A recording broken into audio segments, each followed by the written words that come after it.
Diabetes કેવું છે, સૌથી પહેલી વસ્તુ તો તેમાં કે ડાયાબિટીક ન્યુરોપેથી થઈ શકે છે.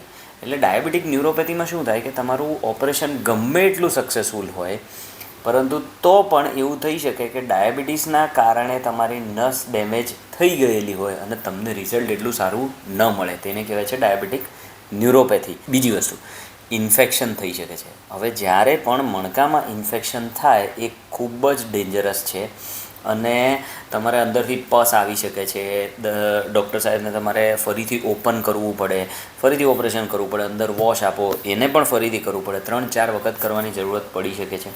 લાંબો સમય એન્ટિબાયોટિક લેવાની જરૂરત પડી શકે છે. એટલે એ ખૂબ જ ડેન્જરસ કોમ્પ્લિકેશન છે. તેનાથી બચવા માટે ડાયાબિટીસ કંટ્રોલમાં જોઈએ.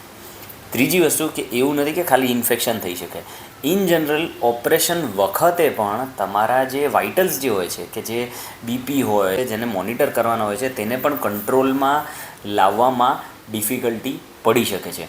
તેથી ડાયાબિટીસ જે છે એ એક એવી બીમારી છે કે જે તમારા બધા જ ઓર્ગનને અફેક્ટ કરી શકે છે. ઓપરેશન પહેલાં, ઓપરેશન વખતે, ઓપરેશન પછી, આ બધી જ વસ્તુઓ અફેક્ટ થઈ શકે છે.